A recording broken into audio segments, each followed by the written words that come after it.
Entonces, en base a eso, ustedes tienen un tremendo citoesqueleto. Pero aquí hay unas células muy específicas. Esas células se prenden a una superficie y solo una vez que se prenden se pueden replicar, o sea, reproducir. Estas células se llaman fibroblastos, son la base del tejido conjuntivo, ¿ya? Entonces, en base a eso, ahora empezamos de inmediato con el origen, que es mesodérmico. El tejido mesodérmico, acuérdense que es la hoja media de lo que sería un tejido embrionario o un embrioncito, pero todos los tejidos se pueden transformar en tejido de relleno, que se llama tejido mesenquimático. Pero ese tejido mesenquimático de preferencia viene del mesoderma, de preferencia, pero no es lo único, ¿ya? Los componentes son células que pueden estar fijas u otras que pueden estar móviles. Las fijas son una variedad más o menos grandota de células, sin embargo las que son móviles tienen que ver principalmente con el tejido inmunitario. Así que ojo con eso, porque al haber tejido inmunitario... ¿Profe, el fijo era inmunitario? No, el móvil es el inmunitario, ¿ya? ¿Por qué? Porque los glóbulos blancos son los que andan migrando como macrófagos por todos lados. Ya, ahí sí está. Entonces, además se presenta una matriz fundamental o amorfa, de preferencia digan la amorfa, que presenta proteoglicanos, glicoproteínas y LEC. ¿Saben lo que es el LEC? Muy bien. Y por otro lado, un componente fibrilar, donde estarían los colágenos y también la elastina, ¿ya? Acuérdense que la elastina sería el componente que nos permite retornar los tejidos a su proporción normal. Pero ojo, todo esto también está mediado por la cantidad de líquido que hay. Es decir, ¿ustedes les han enseñado cómo hacer pruebas de deshidratación? No. Bueno, normalmente uno va y pellizca suavemente la piel, ¿ya? Luego la suelta. ¿Qué tan rápido se devuelve? Tiene que ver con el nivel de hidratación. Pero ojo que también está ligado netamente también a las propiedades de la elastina. Se tiene que reacomodar el líquido para que todo vuelva a su posición. Entonces ustedes tocan todas sus partes blandas y se van a dar cuenta que tienen la constitución del agua, ¿ya? Porque están rellenas de agua, ¿ya?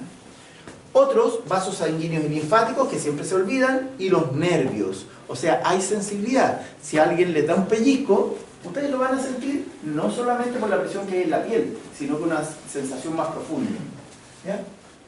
No es la idea que anden pellizcando ahora, pues. Entonces, tienen el tejido conjuntivo acá.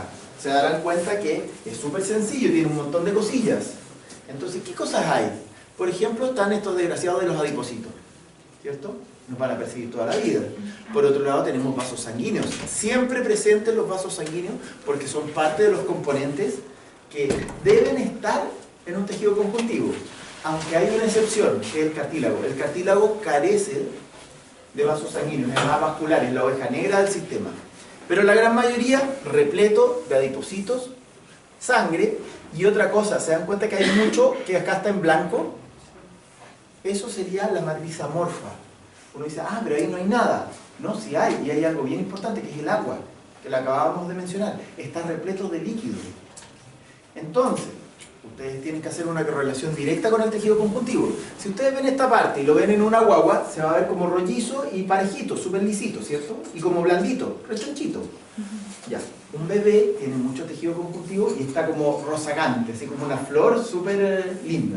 Sin embargo, después con el paso de los años, uno se vuelve abuelito, anda con andador y todo lo demás, pero resulta que uno se da cuenta a los abuelitos que se les ven los huesitos, como que se chupan, ¿cierto? Y en base a eso uno ve que hay cada hueso, o si ven los tendones y cosas así. Bueno, ahí me salen un poco los tendones, ¿ya? Pero uno ve que son más huesudos. Entonces en base a eso se van como chupando. Y también más transparente, porque además la piel se adelgaza. Son todo lo que está ligado a la pérdida de agua en el sistema, ¿ya? Y eso va afectando. Todos van para allá. Ah, y las personas que fuman, eso les va a pasar antes, ¿ya? Siempre son más arrugadas las personas que fuman y tienen peor calidad de piel, retienen menos agua y un largo etcétera. Además hay otros grupos celulares. Por ejemplo, los mastocitos son unas células bastante gigantes, grandotas, que lo que hacen es picar. Cuando ustedes les pican un zancudo, se van a acordar de los mastocitos. Hay macrófagos, pero también las fibras, como fibras colágenas y elásticas. No conforme con eso, pueden haber algunas masas musculares limitadas y cosas así. Por ejemplo, ¿alguna vez se les ha erizado el pelo? ¿Les ha dado frío o nervio o algo así? Entonces se les eriza el pelo. ¿Ya? Así de simple. Y ¿Aquí eso es hay gracias queratina? ¿Perdón? ¿Queratina? ¿Fibra de No, queratina? no, la queratina es un compuesto que forma más bien hojas. ¿Ya? Entonces la queratina está en la superficie, no profunda. ¿Ya? Ojo que la queratina es un compuesto que varía en cuanto a presentación porque uno se puede inyectar queratina y un montón de otras cosas, ¿ya? Pero a grandes rasgos o en normalidad, queratina no es un gran componente de esto y no forma nada especial acá, ¿ya? Lo que sí aporta al desarrollo del pelo. Entonces viajan algunas moléculas muy pequeñitas de queratina que terminan formando los pelitos, ¿ya? Pero eso se concentra netamente en la raíz del pelo y va en vía sanguínea por lo general. Entonces, volvemos al ataque.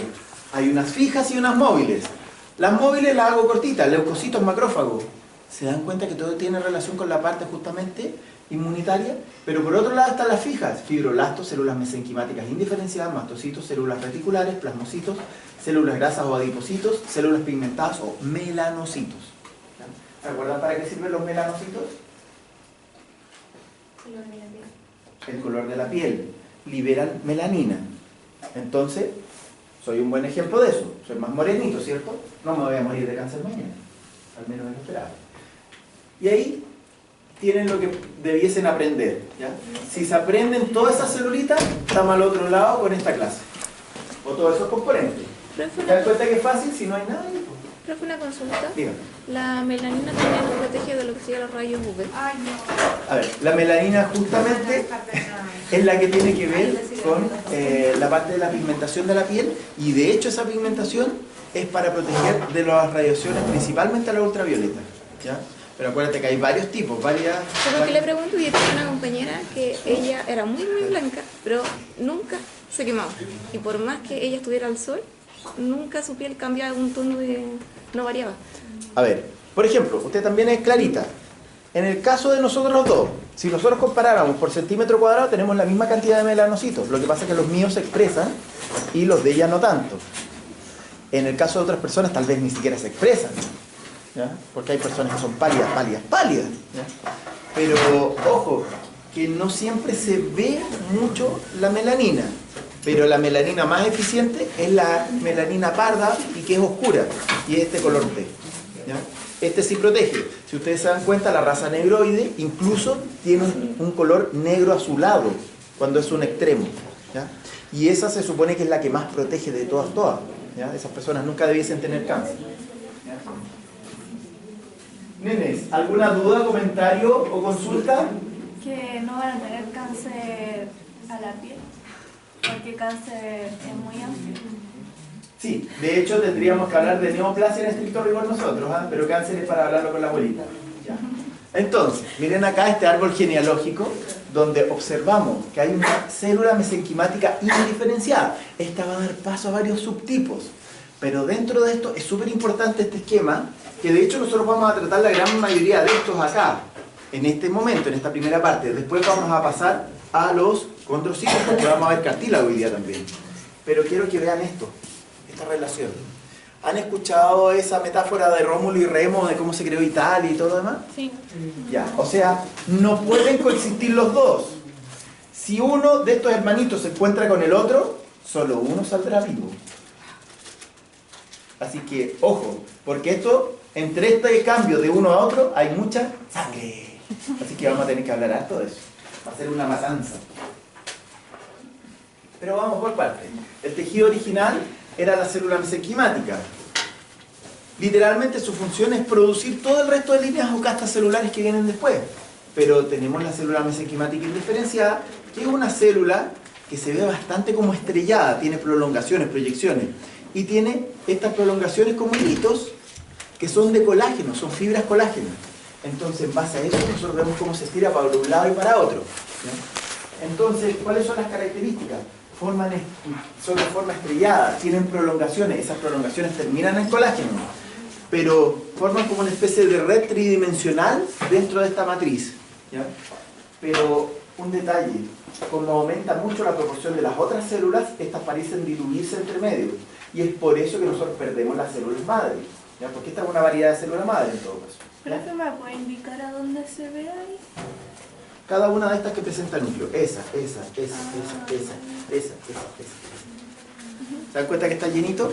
Pero ojo que también está repleto de vasos sanguíneos. ¿Ya? Siempre en este tipo de tejidos hay muchos vasos sanguíneos. ¿Ya?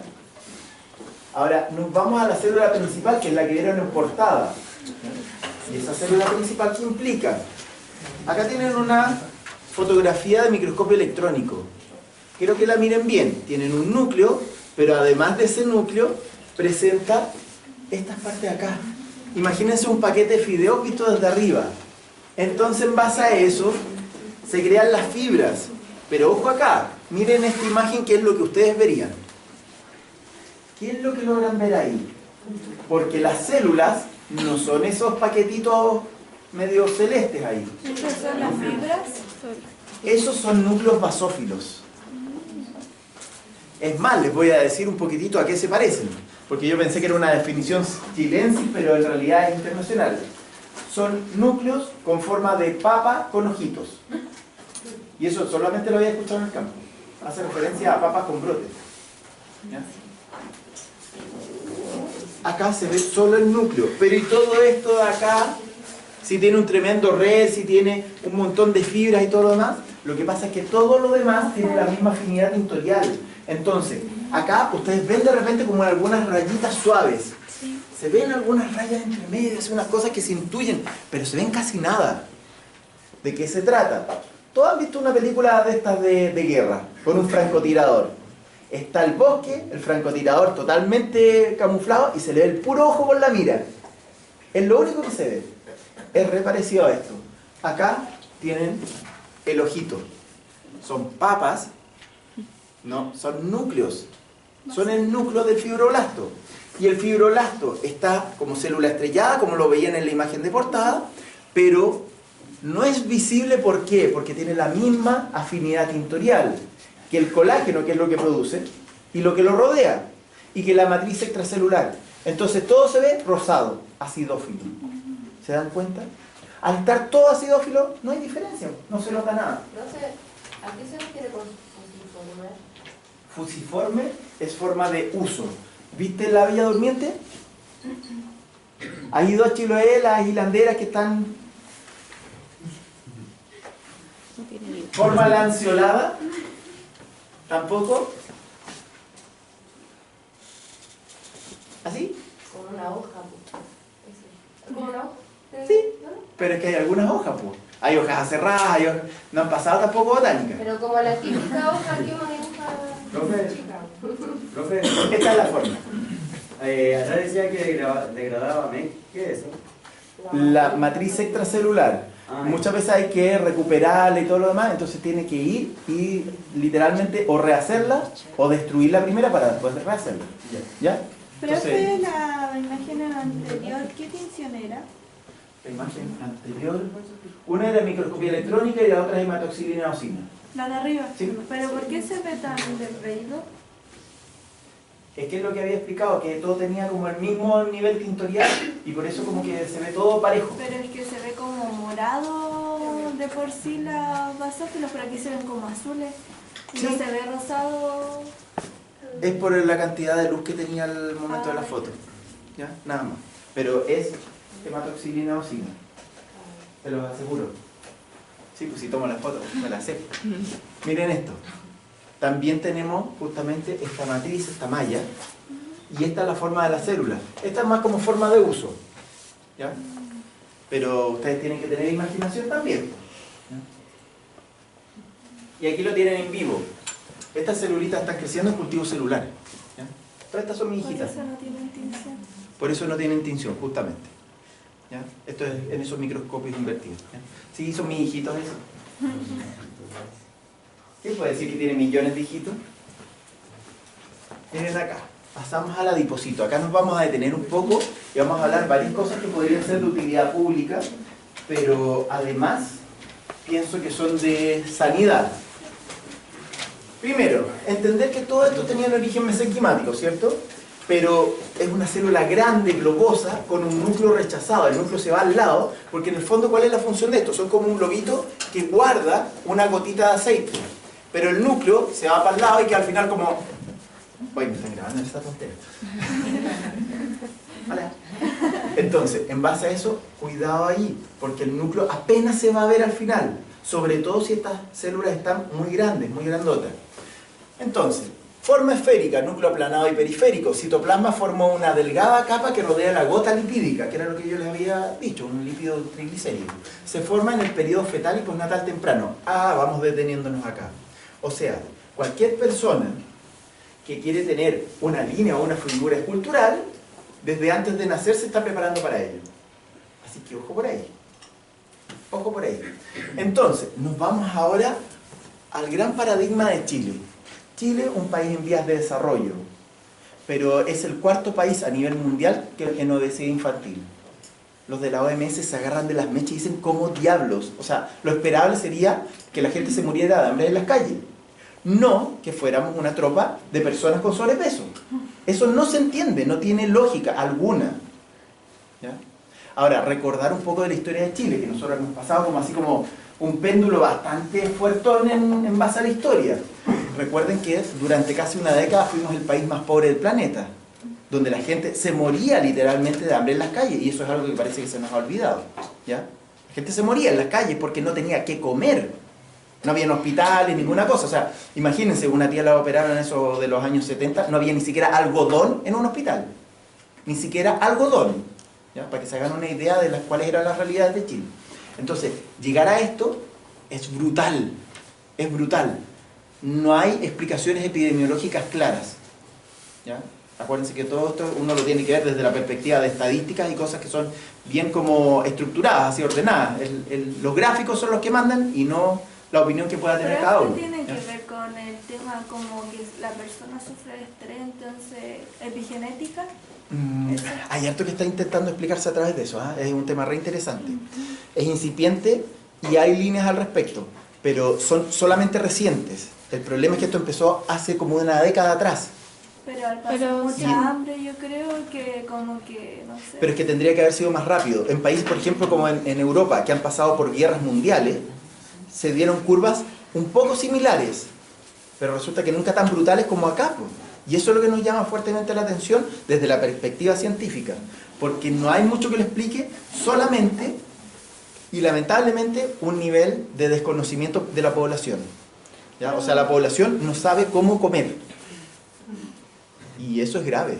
Eso es grave. O sea, en el fondo nos están diciendo ignorantes. ¿Se dan cuenta? Y es algo que frustra un poco. ¿Ya? Chiquillos, dejémoslo hasta ahí porque de repente uno tiene visiones increíbles de las cosas. Cuando va a otros lados y te dicen cómo son las cosas desde otra perspectiva, a uno se le cae el pelo. ¿Ya? Realmente. O sea, por ejemplo, las películas que tenemos acá con derechos humanos, por decir algo suave. ¿Ya? Yo estuve en la cuna de los derechos humanos. Me decían, ustedes son idiotas. Ustedes son idiotas, no saben nada de lo que son los derechos humanos. No entienden. Y uno así como, trágame tierra, ¿qué les vaya a decir? ¿Ya? Porque ellos lo entienden desde la cuna. A nosotros nos faltan años luz y clases de cívica en los colegios. Sí. Por Dios. Y quieren quitar filosofía más encima. Anda. Vamos a esto. Periodo fetal y postnatal temprano, en el cual ustedes están en el último tercio de gestación. Y extrañamente las mujeres comen más de la cuenta. Pero no se trata de dejar de comer, sino de cómo modelan la comida, porque ahí se expresa todo el hecho del desconocimiento de cómo come. Chiquillos, ¿cómo come una persona que va a ser sana? Y eso es algo que a mí me costó muchísimo. Yo les voy a contar una infidencia, ¿eh? Yo pasé de los 100 kilos, ¿ya? Y sin embargo logré bajar. Y no me he hecho ninguna operación ni ninguna otra cuestión, ¿eh? Plato. Lo separan en 3. Cada uno tiene un puño. El tamaño del puño es individual. Una persona grande va a tener un puño grande, una persona chiquitita va a tener un puño más chiquitito, ¿cierto? Entonces, en base a eso, las porciones son más o menos estándares para la persona como individuo. ¿De qué se trata? Una porción que sería como el plato principal. Por ejemplo, el tonto trozo de carne de este tamaño. No. Luego, una porción de acompañamiento. Arroz, fideo, whatever. Y otra, como digo yo, de cosas verdes. lo que sería la ensalada, alguna frutita, algún otro tipo de acompañamiento y siempre acompañado de líquido, ¿ya? Yo pasé de comer 12 panes diarios, un par de litros de leche, ¿ya? Así como directo, así de la caja, porque me gustaba mucho la leche, entonces después me empecé a controlar y a ver justamente qué se hacía. Pero ojo, no bajar más allá de 2 kilos por mes. Eso es importantísimo, sobre todo por la piel, porque muchas personas que bajan sustancialmente les salen estrías o quedan con una cuestión que es como se llama delantal, ¿ya? Con la piel colgando. La madre tiene que cuidarse y durante 2 a 3 años cuidar cuánto alimento le da al bebé. Ojo con eso, porque la lactancia materna se supone que no presenta mayor inconveniente. O sea, el bebé podría ser un poco gordito y no presentar problemas. Ahí todavía se arma un poco de pelotera porque hay unos que dicen que sí, otros dicen que no. Mi percepción, hasta donde he visto con mis colegas más cercanos, tienen que entender que yo enseño la capacitación para que los médicos cirujanos se vuelvan ginecólogos y también les hago clases a las matronas como a los que tienen que ver con nutrición, ¿cierto? O sea, de hecho fui encargado del curso de nutrición por varios años. Entonces, ojo con eso. Resulta que ustedes tienen que observar un equilibrio en el bebé, pero si le dan una nutrición con apoyo, o sea, leche que sea de tarro, entonces resulta que ahí, si el bebé tiene un rollito acá en la muñeca, es gravísimo, porque lo que están haciendo es llevar a ese bebé que en la adultez, cuando llega a la pubertad, va a tener tendencia a la obesidad mórbida. ¿Se dan cuenta de mis palabras? Es gravísimo. Ahora, ¿por qué les estoy hablando tanto de esto? Porque es exactamente lo mismo aplicable a la producción bovina, a la producción de cerdo, a la producción ovina. Somos todos mamíferos. Que yo sepa, no somos ni del reino vegetal ni del mineral. Somos animales. ¿Ya? Luego de eso, de aquí viene lo que a nosotros nos jode más. No se dividen y no desaparecen una vez formadas. Entonces, llega un segundo periodo de desarrollo de este tejido. El primero era al nacer y un poquitito después, donde simplemente aumentaban y proliferaban los adipocitos, lo cual no es malo en cierta medida. Pero si le dan sobrepeso a este bebé, lamentablemente queda una catástrofe. Y como las mujeres no se saben manejar en cuanto a nutrición con una gestación, muchas veces queda la embarradita. Y fíjense en las curvas que hay epidemiológicas sobre el tabaquismo, que lleva directamente a lo que sería la diabetes gestacional. Y las curvas de diabetes gestacional en Chile son explosivas. Y el tabaquismo en mujeres chilenas jóvenes es el más alto del planeta. De nuevo, récord mundial. O sea, acá fuman más que en ningún otro lado del planeta. ¿Ya? Y eso hace pésimo. No hay doble lectura. Pésimo. Entonces, ¿qué sucede en la etapa de la pubertad? La mujer se está mirando al espejo, y hoy en día parece que los hombres también, ¿ya? Y todas quieren verse así bellas y se ponen, ¿seré bella? Se miran al espejo, les da ansiedad y empiezan a comer más. Y de ahí empieza el círculo vicioso. Es que me quiero ver delgada y empiezan a tener complicaciones donde dejan de comer. Entonces yo les digo, y les digo algo estadísticamente. Aquí habrán una veintena de personas, mírense entre ustedes. ¿Se dan cuenta que hay 2 personas enfermas graves en esta sala? Estadísticamente, y graves, no es una enfermedad superficial, ¿ya? Aquí debiese haber al menos 2 personas que tuvieran obesidad mórbida, anorexia o bulimia. Esas 3 enfermedades partiendo. ¿Se dan cuenta de lo que les digo? Estadísticamente en Chile es muchísimo, pero es que es muchísimo. No es aceptable epidemiológicamente. Somos un país de locos y eso no es adecuado. No es adecuado. Algo tiene que cambiar. Por eso les intento enseñar no solamente la cara negativa, sino que, ojo, la posibilidad de que tengan un plato con una ración adecuada a su tamaño, a su talla. ¿Ya? Ojo con eso. No es necesario que estén en un peso ideal, que pasan del metro y esos centímetros tendrían que tener ese peso. No, acuérdense que hay personas que tienen una contextura gruesa también, ¿ya? Como hay otros que tienen contextura delgada. Pero el problema es que en la pubertad, donde están con toda una carga psicológica que los hace vulnerables, se ponen ansiosos, comen más. Y ahí no se produce lo que es la reproducción de las células, sino que una hipertrofia. La célula aumenta su tamaño. Y eso hace que el rollito que tenían acá que tenía la misma cantidad de adipocitos que en otros lados, pero primero se centraliza acá y ahí aparece el rollito, porque en esta parte las células empiezan a aumentar su volumen. Y típico en algunas partes. En las mujeres tiende a ser acá en la parte de los glúteos y las piernas, esa, ¿cómo se llama? El pantalón de montar. Y en los hombres principalmente acá en la guatita, ¿cierto? Son como los dos bordes, ¿ya? Así que ojo por ahí.